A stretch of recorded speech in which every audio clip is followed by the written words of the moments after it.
Okay, so a lot of photographers that we work with, a lot of photographers we know, they just do portraits like back home, take grad photos, family photos, things like that. And so then when they go on vacation or go on a trip somewhere, they obviously take their camera and they want to take photos of like what they're seeing.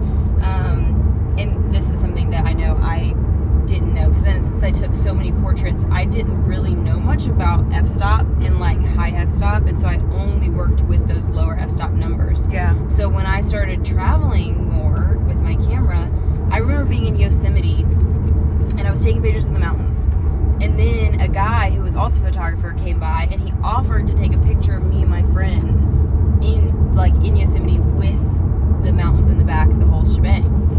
And so I gave him my camera, he took the photo, and then I got my camera back, and he had put the f-stop on like f11 or maybe even f22, like a very high f. There's a big gap, but very high f-stop. And I had never been in those numbers before. I didn't know anything about them. I had only ever taken like grad pictures and stuff, and so I just had no clue.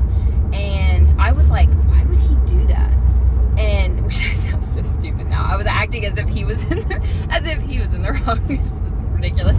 And so I started doing more research on it and learning more. And it's so funny how when you get started, a lot of times you kind of have a niche thing you're starting with, so you learn about that one thing and you just kind of get down the road with it, and then you never go back and learn, or not never, but it just sometimes it'll be a while later that you actually are like, wait, I have this whole other thing that I never even learned because it didn't apply to what I was doing. Yep. And that's kind of what I had experienced, is I just only experienced the need for the low f-stop. And so then I had no idea what he was doing, and so that took that experience for me to learn and realize that I had been taking all of my landscape photos incorrectly.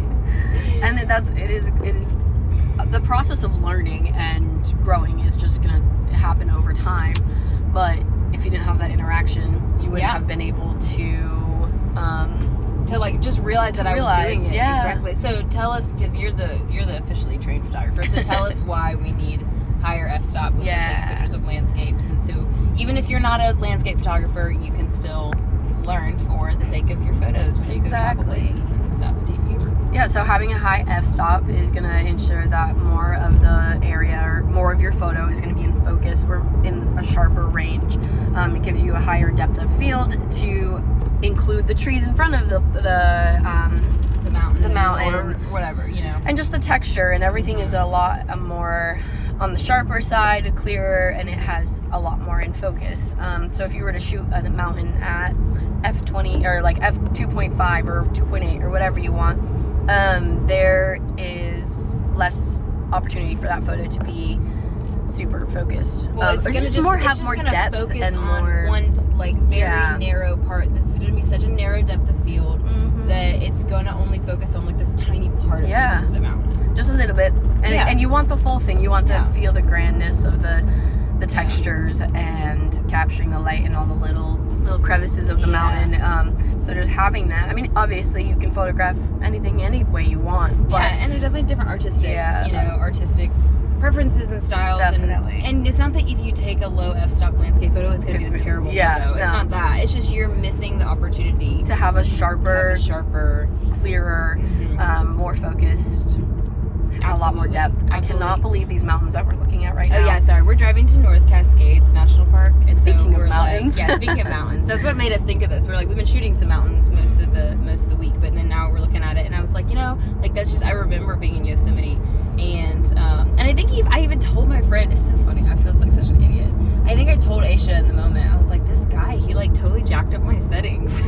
I'm like, little did you know, he's had a couple years of No, he was totally more experienced than I was. He totally knew what he was doing. This is back like in 2019 or 20, something like that, 2020. So I had no idea what I was doing with that.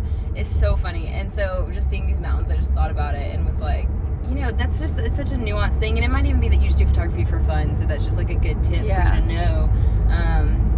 But because when you're able to have that high f-stop, now you do have to remember, you have to adjust your other settings. So you have to make sure that you're still getting enough light into your camera. So you may have to bump up your ISO more than you naturally would. You have to check your shutter speed.